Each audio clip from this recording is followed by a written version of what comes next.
একদম মুচমুচে পকোড়া।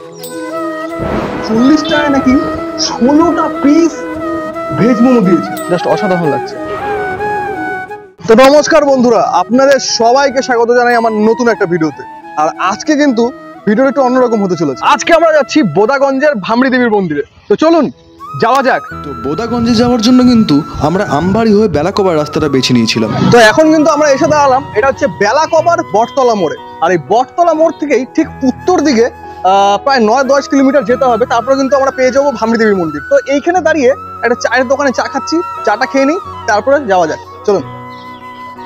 তো চাটা খেয়ে নিয়ে আমরা বেলাকোবার বটতলা মোড় থেকে উত্তর দিক ধরে সোজা এগিয়ে গেলাম। তারপর খানিকটা এগিয়ে ডান পাশে একটা পাতলা রাস্তা ঢুকে গেল। তো সেই রাস্তা ধরে গ্রাম্য পরিবেশ এবং চা বাগানের মধ্যে দিয়ে আমরা আরেকটু এগিয়ে বাঁ দিকের একটা রাস্তায় ঢুকে জঙ্গলের মধ্যে দিয়ে একটু এগোতেই কিন্তু পৌঁছে গেলাম সেই ভামড়ি দেবীর মন্দিরে।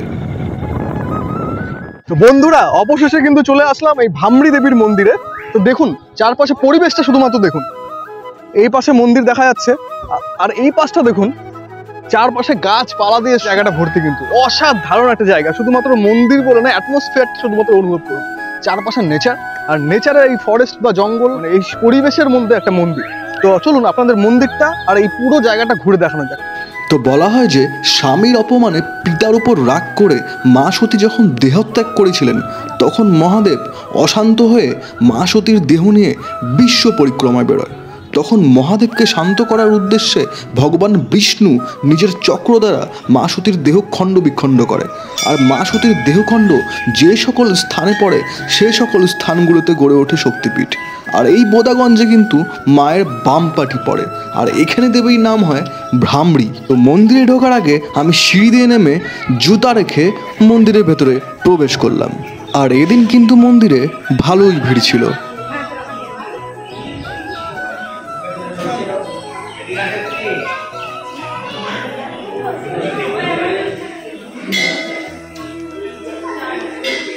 তো এবার মন্দিরের ভেতরে ঢুকে দেখতে পেলাম ভামড়ি দেবীর বিগ্রহ।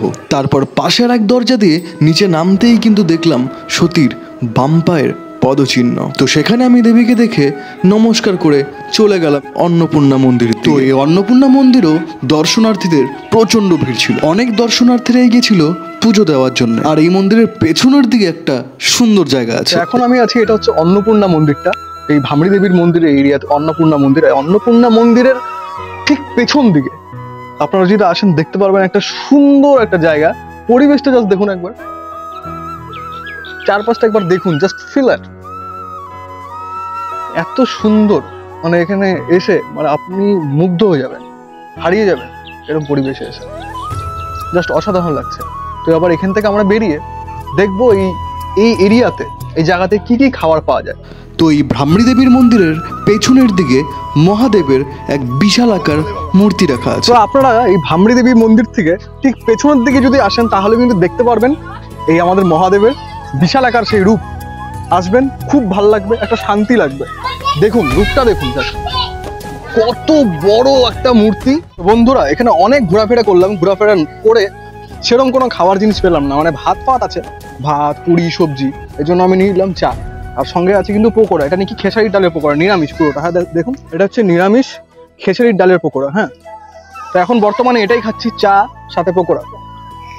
পকোড়া খেয়ে দেখবো। হ্যাঁ, কম মশলা, ভালো। নিরামিষ পকোড়া আর কি হবে, কিন্তু ভালো, পুরো মুচমুচে, একদম মুচমুচে পকোড়া। তো চা আর পকোড়া খাচ্ছি, আমাদের ঘুগনি আসছে, দেখি ঘুগনিটা কিরকম। তো বন্ধুরা, চলে আসছে কিন্তু আমাদের ঘুগনি আর সঙ্গে পকোড়া। ঠিক আছে, আবার খেসারি ডালের পকোড়াটা নিয়ে নিয়েছি, কারণ ঘুগনিটা শুধু শুধু খাবো না। অপশন আছে ওনাদের কাছে, চিরা, তারপরে বনরুটি এসব দিয়ে খাওয়ার, বাট আমি পকোড়াটাই বেশি প্রেফার করলাম, এই জন্য পকোড়া নিয়ে নিলাম। মটর আর আলু দিয়ে ঘুগনিটা বেশ ঘন, আর আমার মনে হচ্ছে এটা শেষের দিকে, মানে আবার টেস্ট করার পালা।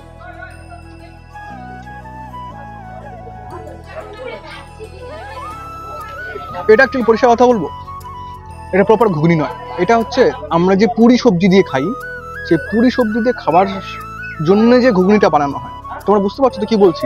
মানে শুধুমাত্র যে ঘুগনি যেটা হয়, যেটা মানুষের চিরা মুড়ি দিয়ে খায়, সেই ঘুগনিটা ওটা না। তো এটা শুধু খেতে সেরকম একটা ভালো লাগছে না। ব্যাপারটা কিন্তু নিরামিষ, ঘুগনিটা কিন্তু একদম নিরামিষ। পেঁয়াজ রসুন কিচ্ছু ব্যবহার করা হয়নি। এটা যদি শুধু আপনারা পুরি দিয়ে অথবা পরোটা দিয়ে এসব দিয়ে খান তাহলেও ভালো লাগবে, কিন্তু এটা যদি চিড়া দিয়ে খেতে যান অথবা ডিম টিম মানে ওরকম ভালো লাগবে না। দেখি এটা দেখে দেখি।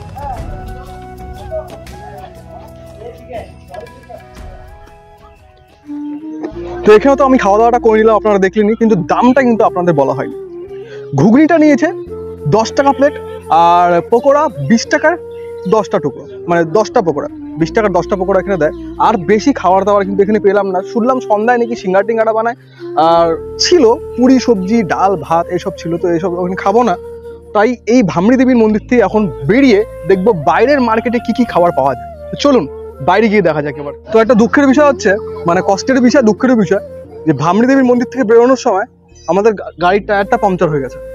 তো অনেক দোকানে দিয়ে ঘোরাঘুরি করার পর এই দোকানটা পেলাম, এখন টায়ারটা বানাচ্ছি, তারপর আপনাদের দেখাচ্ছি বেলাকোবা বাজারে গিয়ে কি কি খাবার আছে।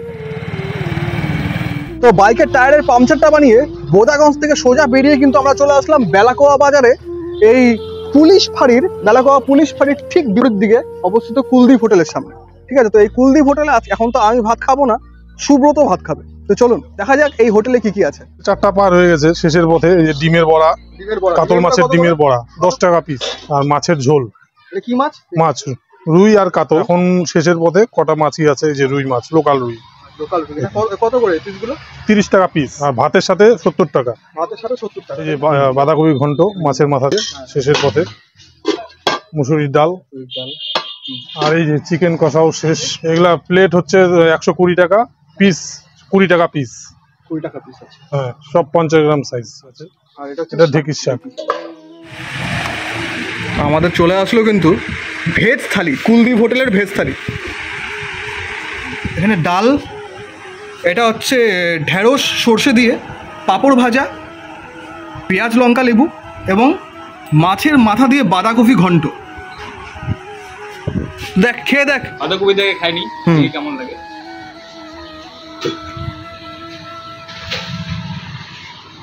যেরকম হয়েছে সেরকমই বলবি। ভালো হয়েছে, খুবই ভালো। আর বন্ধুরা এবার ডালটা দিয়ে খেয়ে দেখি এবার।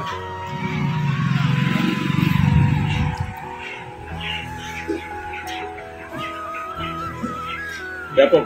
একটা কথা বলি বন্ধুরা, এখানে কিন্তু যত খুশি তত ভাত দিতে পারবে, তার জন্য এক্সট্রা কোনো চার্জেস নাই, একদম ফ্রি। সবজি ডাল সবকিছু সাথে দিবে।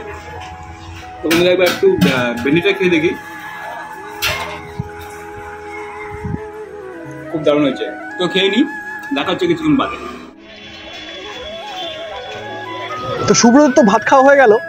তো এখন আমি ঠিক চলে আসলাম এই সরকার সুইটস, দেখতে পাচ্ছেন এই সরকার সুইটসের অপোজিটে ঈশান ফাস্টফুডের স্টলে। তো দেখি ওনার দোকানের ভেজ মোমোটা কিরকম, ট্রাই করে দেখা যায়। তো বন্ধুরা চলে আসলো কিন্তু ঈশান ফাস্টফুডের ভেজ মোমো, ঠিক আছে।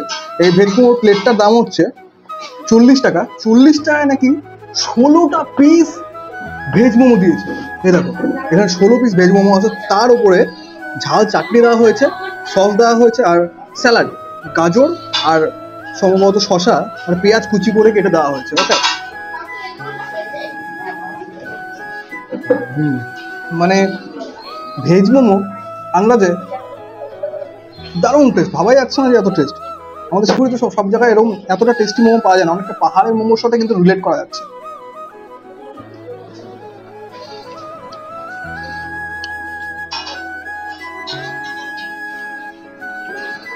ভালো, নো ডাউট ভালো। 40 টাকায় 16 পিস মোমো দিচ্ছে। টেস্ট আর সব কিছু মিলিয়ে একদম ওভারঅল দারুণ। আপনারা ট্রাই করতে পারেন ঈশান ফাস্টফুড, সত্যি ভালো লাগবে। তো বন্ধুরা এখন খেয়ে নিয়ে দেখা হচ্ছে কিছুক্ষণ বাদে। তো আমার ভামড়ি দেবীর ব্লগটা এখানেই শেষ করলাম। সুব্রত ভাত খেয়ে নিল, আমিও মোমো খেয়ে নিলাম। তো এবার বাড়ি যাওয়ার পালা। তো বন্ধুরা কেমন লাগলো আজকের ভিডিওটা আপনারা প্লিজ কমেন্টের মাধ্যমে জানান। ভিডিওটা ভালো লাগলে লাইক এবং শেয়ার করতে কিন্তু ভুলবেন না। আর আমাদের ইউটিউবের চ্যানেলটা সাবস্ক্রাইব করবেন এবং ফেসবুকের পেজটা ফলো করবেন। তো বন্ধুরা উত্তরের সাথে থাকতে গেলে আপনাদের সবাইকে কিন্তু দেখতেই হবে উত্তরের সাথে। দেখা হচ্ছে এর পরের ভিডিওতে।